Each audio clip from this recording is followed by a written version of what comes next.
Antediluvianos. Bien, pues vamos por la séptima parte de los antediluvianos. Por fin han llegado los antediluvianos otra vez. Vamos a sacar una noticia aquí, donde vamos a ver cómo hay una presión contra la evolución. Veremos eso. El Confidencial. Dios está en racha, titulan. 30 científicos, entre los que se encuentran Richard Dawkins o Sir David Attenborough, han suscrito una carta en la que solicitan al gobierno de David Cameron que combata la enseñanza del creacionismo en las aulas británicas.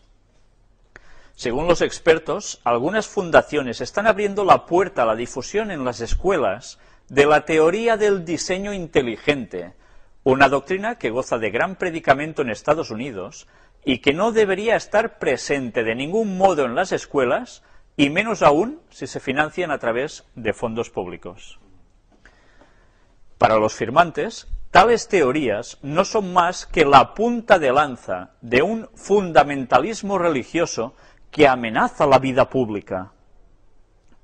Según Rafael Navarro Valls, que ya sabéis que era un señor que estaba precisamente de vocero en el Vaticano, catedrático de Derecho Canónico de la Universidad Complutense de Madrid, esa opinión suele proferirse desde el fundamentalismo laicista.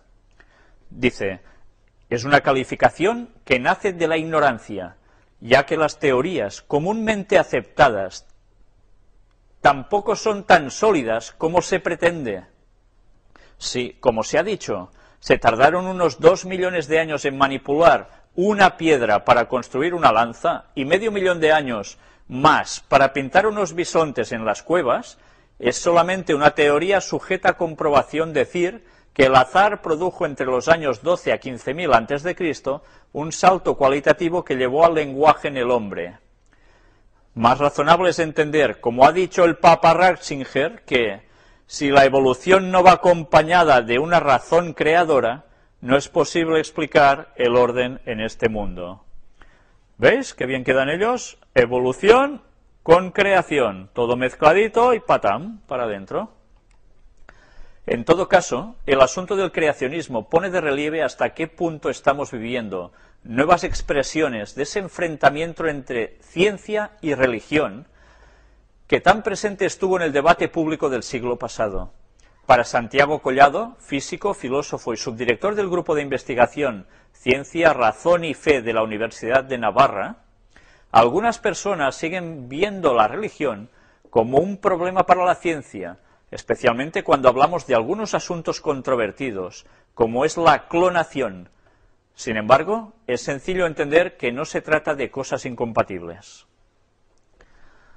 Según Collado, que la teoría del diseño inteligente no debe ser estudiada en las escuelas como ciencia, no implica que haya de excluirse también la posibilidad de encontrar una explicación a nuestra existencia desde la religión. Tan desorientado es tratar de demostrar a Dios con una fórmula matemática, como decir que la ciencia demuestra por completo que Dios no existe. Los extremos se tocan. Para Navarro Valls, el diseño inteligente, que es una hipótesis defendida por algunos grupos de fundamentalistas americanos, no debe confundirse con el hecho de que la religión católica acepte un Dios creador y personal. También hay creyentes que aceptan las teorías evolutivas sin menoscabo de su fe. Pues qué difícil es hacer eso, ¿eh? Aceptar teorías evolutivas sin menoscabo de la fe. Sin embargo, no entiende que enseñar dicha teoría sea inconveniente, siempre que se haga con los naturales matices aclaratorios para no confundir o malinterpretar los términos del debate. A pesar de tales argumentos, no parece que dichas doctrinas vayan a hacer acto de presencia en las escuelas españolas, ya que nuestros gobernantes comparten el punto de vista adoptado por el gabinete de Cameron. Los británicos no aceptarán ninguna propuesta de academia o escuela privada encaminada a la enseñanza del creacionismo en el currículo científico o como alternativa a las teorías aceptadas, ya que entienden que las creencias religiosas no deben aparecer en el espacio público, especialmente cuando nos enfrentamos a un contexto social en el que las manifestaciones fundamentalistas están creciendo. Sobre todo, las que provienen del islamismo radical. Creer o no en Dios es algo personal y, por tanto, se trata de un asunto que debe permanecer en el entorno privado. Ya estamos viendo cómo van preparando los terrenos para encajar cosas inencajables. Sin embargo, para algunos creyentes españoles esa idea no es aceptable y está mucho menos extendida de lo que parece. En realidad, señala Navarro Valls, esa tendencia a excluir la religión del espacio público se da solamente en Europa y dentro de ella, solo en algunos países, cuya suma de poblaciones cabría cómodamente en un pequeño rincón del desierto del Sáhara. Esta posición no es realista, ya que en América, Norte y Sur, Asia, África y Oceanía, se acepta con normalidad que la religión es importante en la vida social y política. No es algo vergonzante que haya que mantener en oscuros arcanos privados. Por ejemplo, en la toma de posesión de Obama, este citó 4 veces a Dios. O cuando Kennedy concurrió a la presidencia de Estados Unidos contra Nixon, no temía que su condición de católico se convirtiera en un problema intelectualmente relevante. Lo que temía, y en parte se confirmó, es que las manipulaciones de una pequeña parte de sus adversarios políticos lo transformaran en una ominosa corriente de rencor subterráneo, haciéndole aparecer como un hooligan de la política.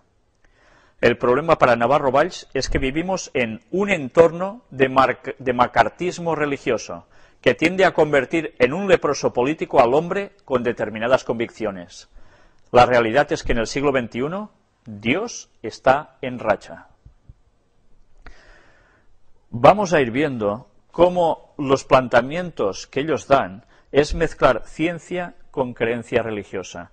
Pero mirad qué bien se lo montan, que descartan la creación tal como aparece en el relato bíblico, con lo cual, si destrozan el relato del Génesis y aceptan que Dios interviene a través de la evolución en el sistema para crearlo todo, ¿qué se están fulminando automáticamente? El sábado.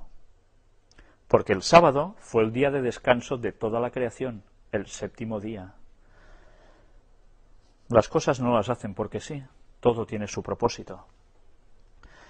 Y bien, os había dicho en anteriores conferencias que iba a presentar 2 citas de Ellen White, de la profetisa, extraídas de unos escritos suyos, hechos importantes de la fe en relación con la historia de los santos hombres de la antigüedad, en 1864.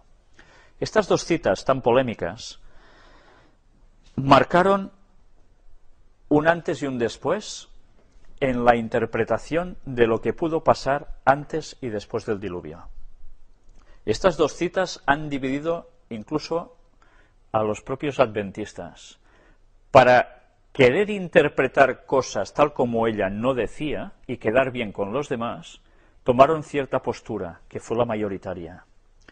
Nosotros vamos a ver, en lo que resta de conferencias, que creo que con otra más ya bastará, cómo se desarrolló esa polémica debido a sus declaraciones. Estas 2 citas de ella aparecieron en sus escritos, pero después ya no se incluyeron en un cierto libro para evitar la problemática que conllevaron. Pero ¿sabéis una cosa? Vamos a ver cómo las noticias de actualidad le daban la razón a los relatos que Ellen White expresa que sucedieron precisamente en esos momentos. Vamos a ver estas famosas 2 citas. Una es referida a antes del diluvio. Sé que muchas personas las desconocen totalmente, y para otros que las conocen, vamos a ver si la interpretación que le daban era realmente correcta. Pero si hubo un pecado por encima de todos los demás, que hizo necesaria la destrucción de la raza humana por medio del diluvio, fue el vil crimen de la amalgama entre hombres y bestias, que desfiguró la imagen de Dios y causó confusión en todas partes.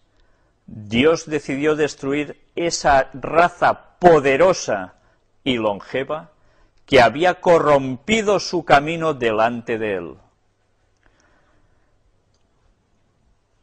¿Nos estamos dando cuenta de lo que ella presenta aquí? Dios decidió poner punto y final en ese preciso momento de la historia, no solo porque eran malvados y ya está, que lo eran y muchísimo, sino porque además jugaron a hacer algo en concreto. Y ese algo en concreto era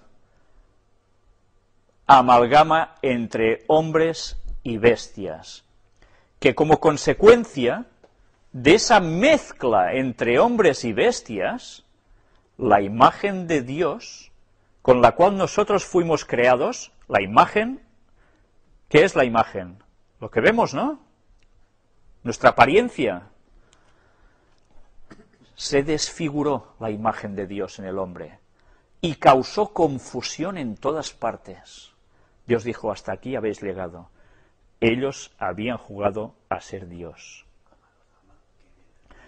Amalgama es una mezcla de factores distintos entre hombres y bestias. Esto es lo que trajo la gran duda a la escritura de este texto. Había personas que decían, amalgama entre hombres y bestias quiere decir que un hombre hace una aberración con una bestia y la bestia tiene pues un producto mezclado entre hombre y bestia. O al revés. O la mujer hace algo con una bestia y sale un engendro. ¿Se estaba refiriendo a esto el Ellen White? ¿O se estaba refiriendo al poder que tenía el hombre de manipular la genética, que es muy distinto? Vamos a ver otra cita, porque esto ha traído montones de discusión. La mayor parte de los adventistas del séptimo día actuales desconocen esta cita, por desgracia. Pero pensad que esta cita vamos a demostrar en lo que queda de conferencia sobre los antediluvianos que esto no son bobadas lo que hemos dicho. Pero vamos a ver la otra cita antes de seguir. Referida después del diluvio, no antes, después.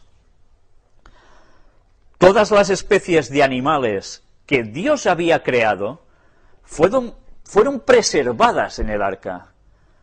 Las especies mixtas que Dios no creó y que fueron el resultado de la amalgama, de esa mezcla, fueron destruidas por el diluvio. Algunos decían, los dinosaurios deberían ser una mezcla, por tanto, Dios los destruye. Bueno, ya vimos que había otras citas de Ellen White que no decían esto precisamente, sino porque era que podían traer problemas al hombre después del diluvio por cómo eran.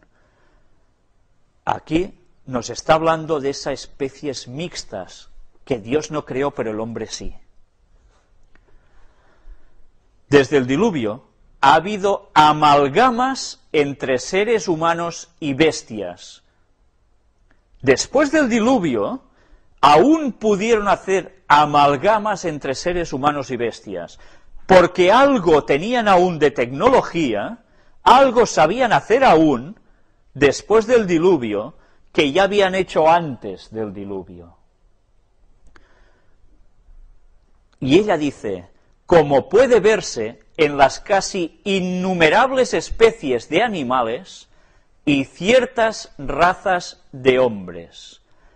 Y gente dijo, ¿qué dice Ellen White? Es una racista, está acusando a la raza negra de ser quién sabe qué. Sí, hubo gente que hasta dijo esto, y que aún lo mantiene para acusar a Ellen White como falsa profeta. Ellen White no estaba diciendo esto. Nos estaba hablando de que sí que hay innumerables especies de animales que no son las que Dios creó como tal. ¿Dios creó toda la cantidad de perros distintos que tenemos ahora? ¿Verdad que no? Hubo un original. Luego la cosa fue cambiando y ahora, aún en día, se manipulan entre razas para que salgan otras cosas. Pero esto iba más allá de una sola manipulación normal. Esto se dio ya después del diluvio. Y hasta ciertas razas de hombres. Vamos a ver un comentario más adelante de Uriah Smith, un comentador de los textos de Daniel y Apocalipsis especialmente, adventista, que es genial como interpreta él las cosas y viendo cómo se siguen cumpliendo actualmente, a excepción de algunas pequeñas cosas.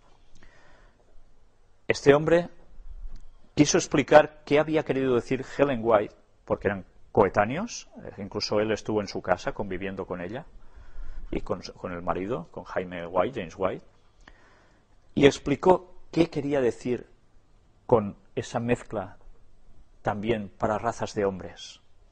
Lo veremos en su momento, pero desde luego, si yo ahora cortara aquí la conferencia, seguro que generaba ya un debate. Yo ya he explicado algo, luego iremos demostrando si lo poco que he explicado es demostrable con la fecha de hoy. Vamos a ir viendo cosas. Los humanos anatómicamente modernos se mezclaron en África con otros homínidos arcaicos. Resulta que empiezan a encontrar restos donde lo que parecen humanos estaban mezclados con homínidos arcaicos. Están encontrando cosas que no terminan de cuadrarles. Amalgamas. Ellen White había hablado de amalgamas. Los recientes avances en biología molecular han permitido extraer el ADN de decenas de fósiles. Si se extrae el ADN, ¿para qué sirve? ¿Para qué puede servir extraer el ADN? ¿Para volverlo a hacer? ¿Para volverlo a manipular?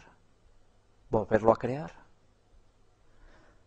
Eso es lo que han estado buscando, conseguir ADN de estas cosas tan antiguas. ¿Con qué propósito?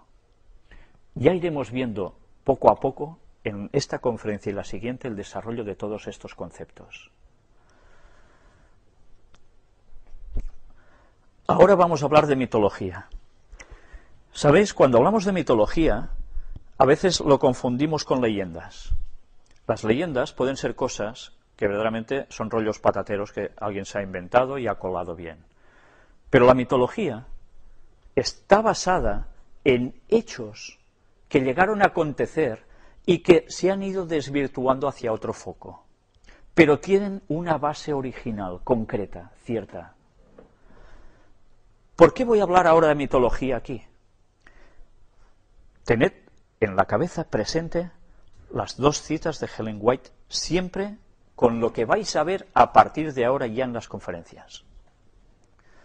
Todo esto son imágenes, ya veis, no son actuales, sino de imperios y civilizaciones muy antiguas. Yo no sé si veis algo extraño aquí. Veis a un señor que de su mano, de cada brazo, cuelgan dos leones, parecen ser. Pero ¿qué hay aquí en sus pies, a cada lado? ¿Veis unos leones con alas y cabeza humana? Dijimos que esto era representación de ¿qué? Hubo un imperio que lo representó así, en la profecía, Babilonia. Esto era solo porque estas personas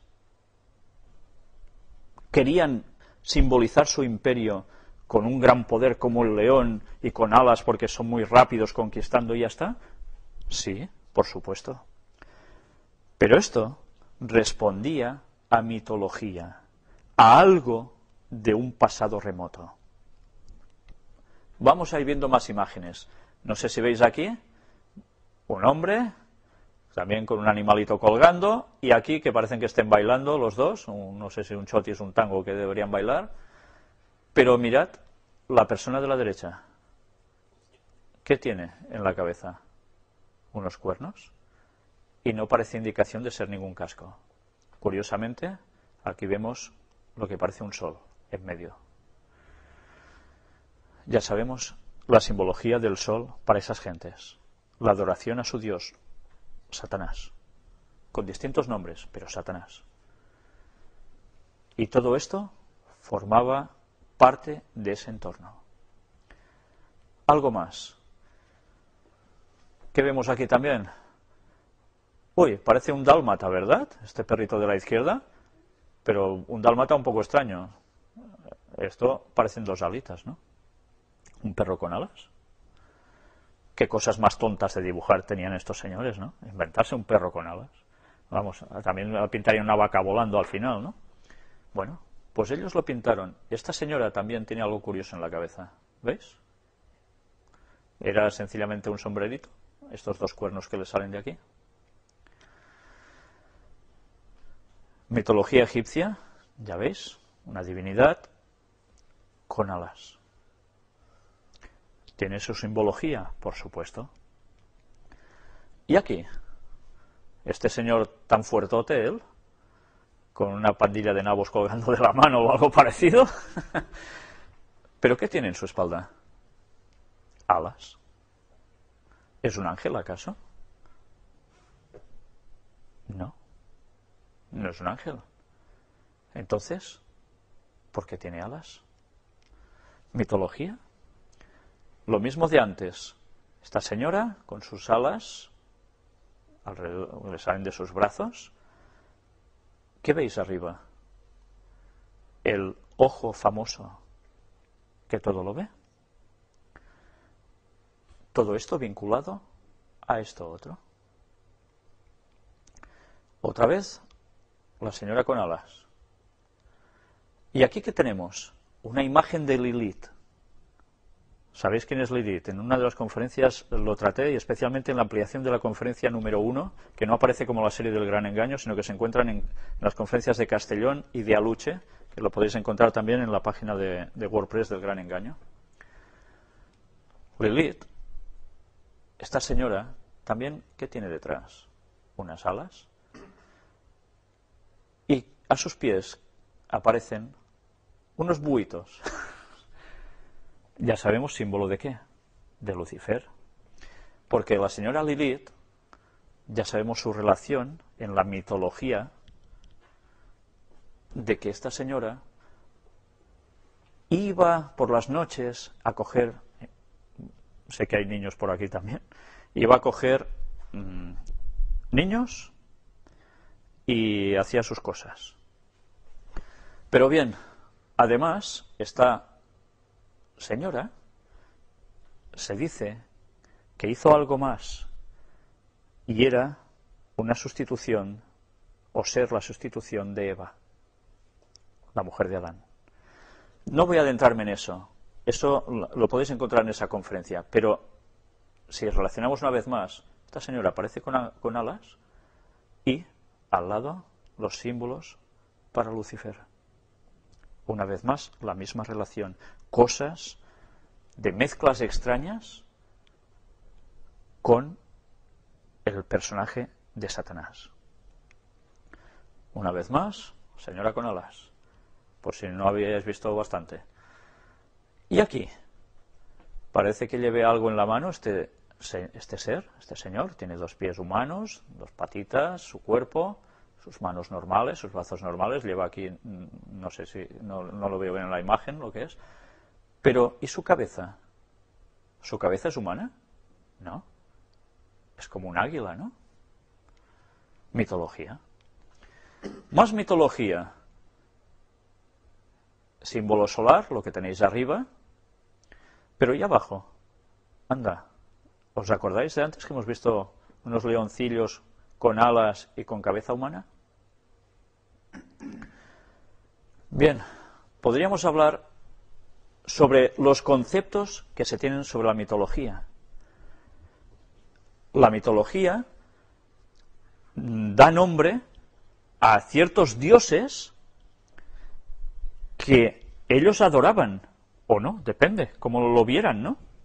Pero que tenían grandes características que a ellos los sorprendían mucho y tenían unos propósitos que cumplir, estos dioses.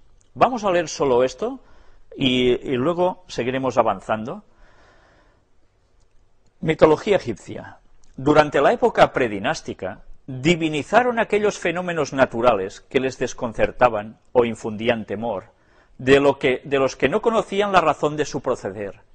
Asociaron estas divinidades con las características de ciertos animales y los representaron con forma humana, aunque conservando rasgos zoomorfos, o sea, de animal. El halcón en el dios Horus, el elevado, dios del cielo, el perro egipcio o chacal del desierto, el guardián de las necrópolis, Se convierte en un dios protector, Anubis, el cocodrilo del Nilo, un peligro constante, en un dios temido, venerado en la región del Fayum, etc.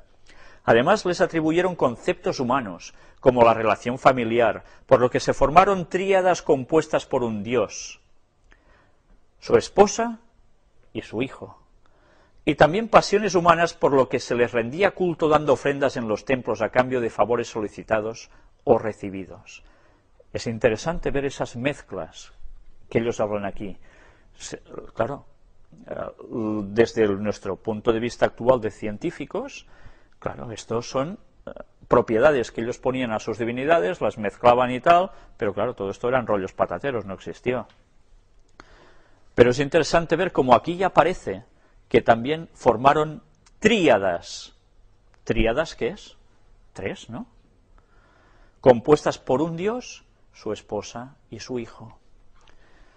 Trinidad. ¿Satanás hemos dicho que inventa algo?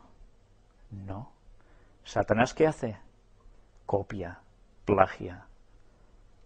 Satanás, en todos estos cultos, que en el fondo se le rendían a él, lo que estaba haciendo era copiar, imitar, porque quería ser como la Trinidad que él ha visto en el cielo. Por eso tuvo que inventarse esas tríadas, porque una vez más quiere ser como Dios. Aquí tenéis las principales divinidades paganas, ya veis que son bastante extraños en sus formas. Y aquí tendríamos una descripción que no voy a leer de cada uno de sus dioses, porque ya veis que tenían un montón, pero que es interesante que os vayáis quedando más o menos con las fotografías, esas extrañas mezclas de lo que eran. Aquí medio gato, medio persona. Bueno, ya lo vais viendo. No voy a pararme en cada uno de ellos. Esto lo podéis parar en vuestras casas. Se da la explicación de cada dios, esa simbología que representaba, etcétera, etcétera. Es muy interesante de ver, porque cuando ya sabemos todo lo otro, esto ya no pensamos automáticamente que solo eran bobadas, en cuentos de viejas cerca del fuego, sino que había algo más. Bueno, aquí una curiosa imagen también, no sé si lo veis, que hay en cada lado de este señor que aparece aquí, los ojitos famosos. Pues bien, vamos a seguir avanzando. Vamos viendo más cosas, más dioses, hay para todos los gustos y todas las formas. Siempre lo que tienen en la cabeza ese disco solar de adoración a Lucifer en todo esto. Y así van pasando uno tras otro. Este muy gracioso, que parece Pepe Pótamo. Pues bien, ahí lo tenéis. Pero ahora vamos a hablar de otro tipo de mitología, que ya no es la egipcia. Y aquí tenéis las cuestiones griegas. El Minotauro. ¿Qué era el Minotauro? Un señor con cuerpo de hombre, pero su cabeza de toro. El laberinto de Creta y el tributo de Atenas. Y aquí también nos habla del Minotauro, nos va explicando más cosas. Toda la historia que ellos cuentan al respecto. La llegada de Teseo a Creta. Aquí también nos sigue explicando más cosas sobre el Minotauro, toda esa historia, las interpretaciones del mito, etc. Pero en la mitología también aparece Medusa, esta señora con una cabellera extraña, que esa cabellera son serpientes. Y aquí el que se la carga. Pero bien, vamos a seguir.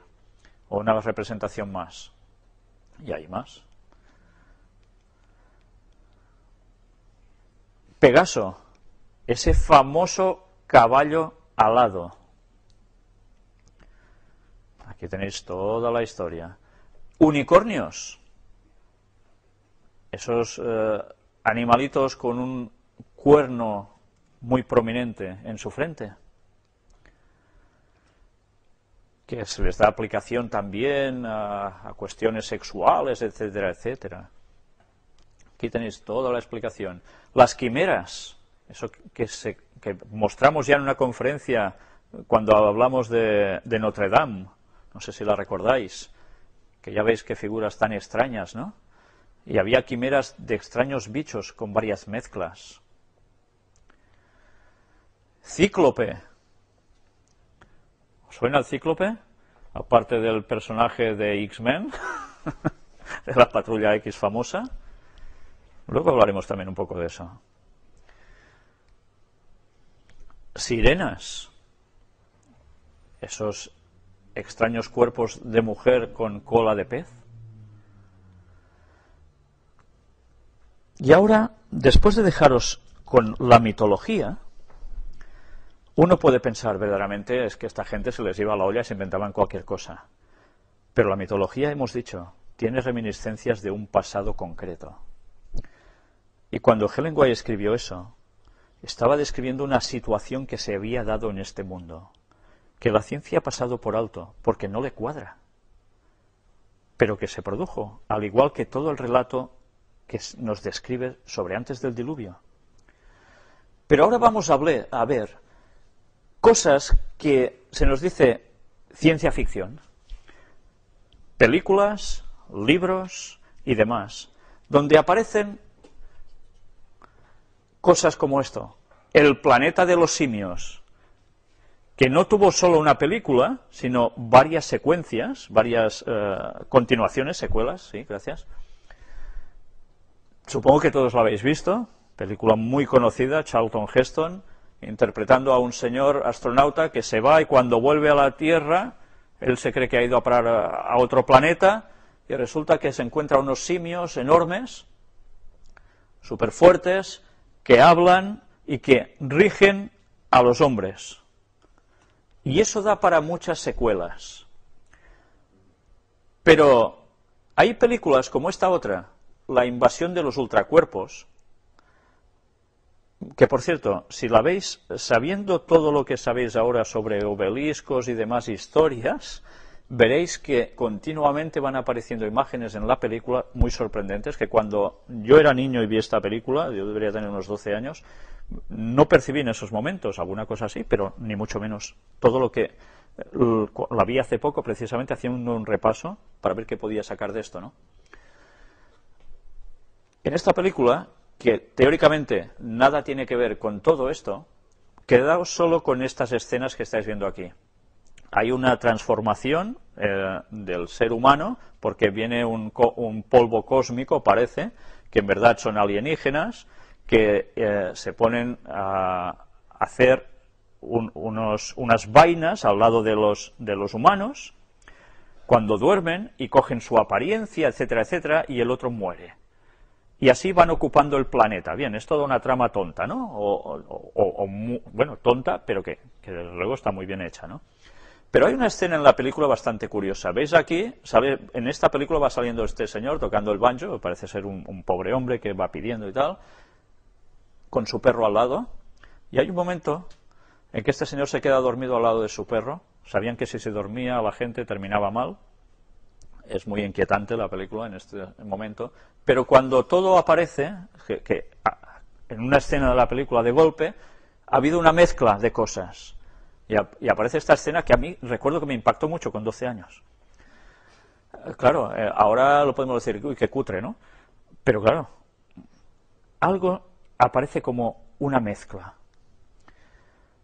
¿Sabéis? Se dice de que evidentemente la mezcla entre hombre y animal no germina precisamente en algo que pueda tener vida, etcétera, etcétera, porque hay incompatibilidades de ADN, etcétera, etcétera.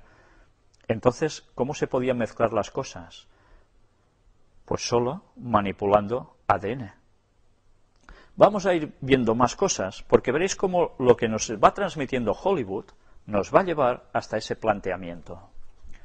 Vamos a ver ahora un tráiler en castellano sobre la última película que han sacado sobre el origen del planeta de los simios. Toda esa secuela de varias películas, viene otra, que salió creo que es este mismo año, si no recuerdo mal, y me gustaría que vayáis viendo qué va apareciendo aquí.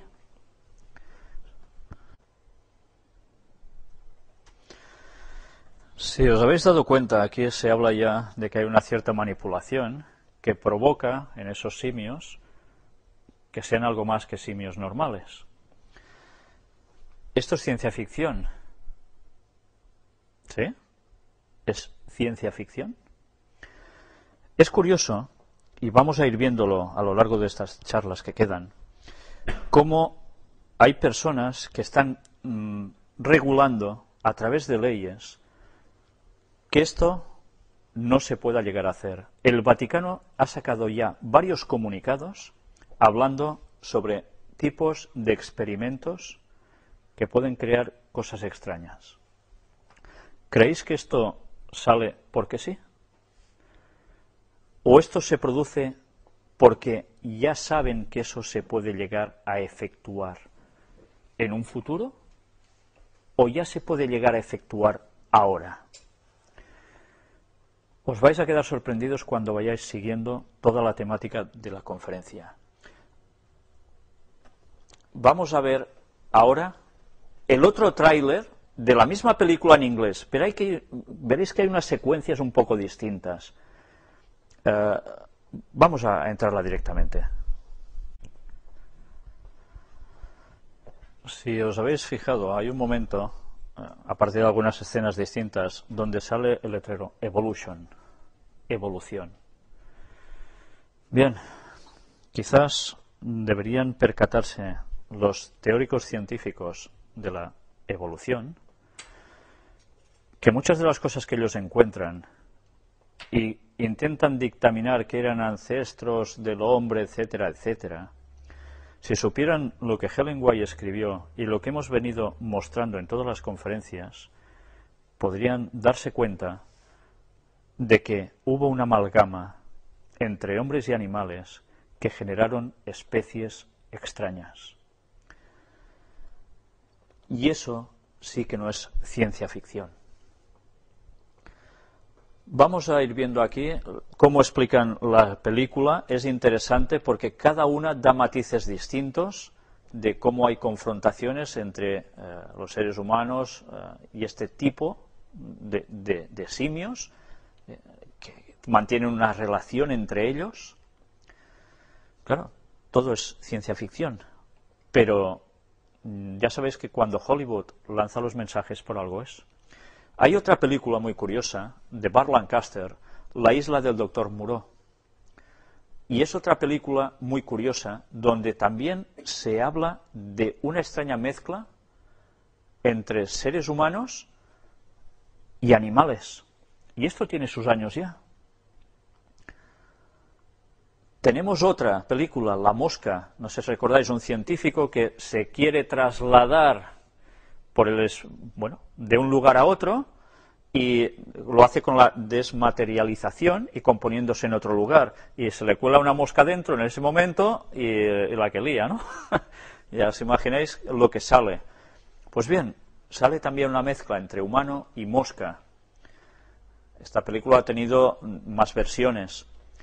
Hay otra también muy curiosa, Los niños del Brasil, con Gregory Peck, Laurence Olivier y James Mason, donde un doctor nazi va a Brasil e intenta hacer algo ya, que en esos años chocó mucho cuando salió este libro y luego la película, que era precisamente hacer reproducciones de ciertas personas en concreto, incluso cuestiones o personajes como Hitler. Todo en plan reproducciones, ¿no?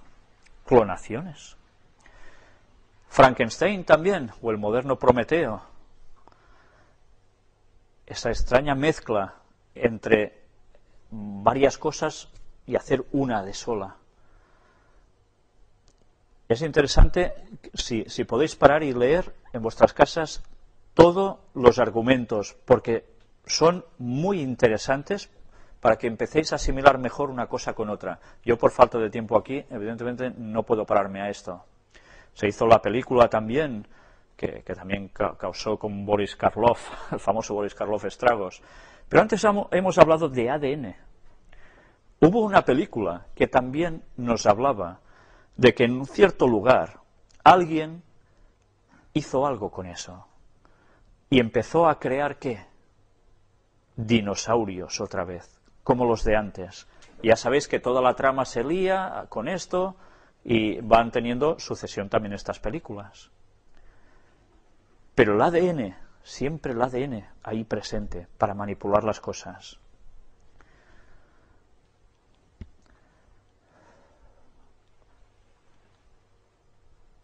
Bien, la colección definitiva aparecía de todo esto y que todo el mundo se empezó a dar cuenta de que podía llegar a ser. Ellos van preparando nuestras mentes a través de la ciencia ficción con cosas que tienen que ir aconteciendo. Y cuando nosotros vamos asimilando estos conceptos, lo vamos asimilando como algo normal. Había unos cómics de los cuales ahora se hacen película, como por ejemplo X-Men, que son también unos mutantes con poderes muy distintos. Ya no os voy a contar la película porque si no la habéis visto ya sabéis de qué va, y si no ya sabéis dónde podéis ir, a mí que me explicáis. Pero bien, ya sabéis que esto apareció también como cómics Marvel, de hace muchos años atrás, y ahora están triunfando en televisión personajes que tienen unas ciertas cualidades o capacidades porque también tienen mezclas extrañas. Bien, yo quería dejaros sencillamente con este concepto, del cual después nosotros iremos profundizando y mostrando también cómo la ciencia actualmente puede llegar a hacer lo mismo ya que el mundo antediluviano y el mundo justo posterior al diluvio. Los hijos de Adán parece ser que no entraron con una mano en cada bolsillo. Pues bien, quiero dejaros aquí para que tengáis presente esto y os vayáis preparando para la próxima conferencia, si Dios quiere, sobre los antediluvianos, en la cual espero terminar, a menos que las noticias nos vuelvan a desbordar. Muchas gracias por vuestra atención. Hasta la próxima.